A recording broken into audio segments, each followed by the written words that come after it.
English literature at large is an evolving, field. Is everything. It's no longer the conventional English literature which used to come from Britain or the United States.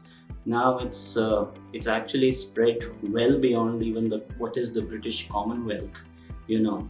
And there are people writing in English literature from Singapore, people writing from India, people writing from Sri Lanka, people writing from all over Africa.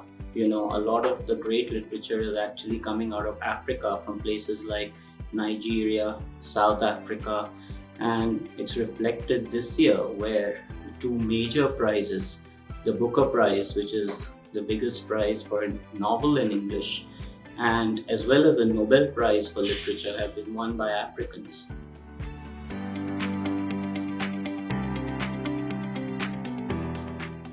It's been a good year for Africa. Damon Galgut won the Booker Prize, for his novel *The Promise*, and Abdulrazak Gurnah won it for his body of work essentially, but his novel, which is known best as a novel called *Paradise*. Now, they're different kind of writers. They're both African, but they're very different.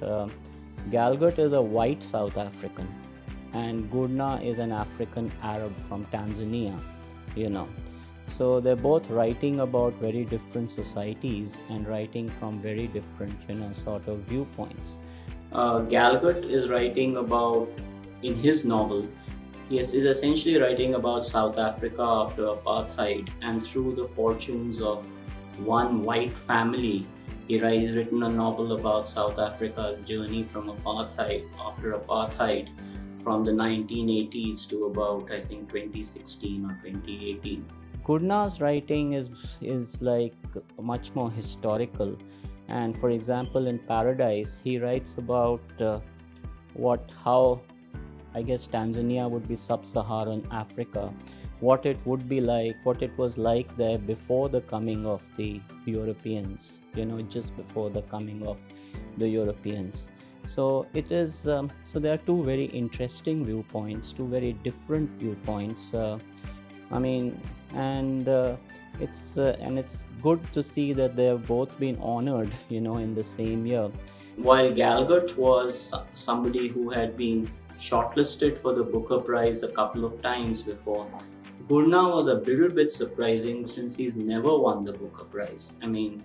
*Paradise* was shortlisted, yes, but he's never won a huge major prize in the English language. So it's very surprising for somebody to win the big one, the biggie, without winning other biggies that come along the way. So in that sense, it was surprising. But I think the committee has decided that it needs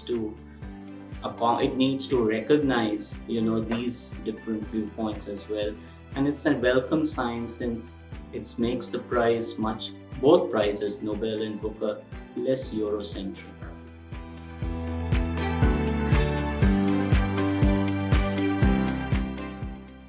To the winners, well, I would just say that I admire both their writings and I wish them more success in the years ahead.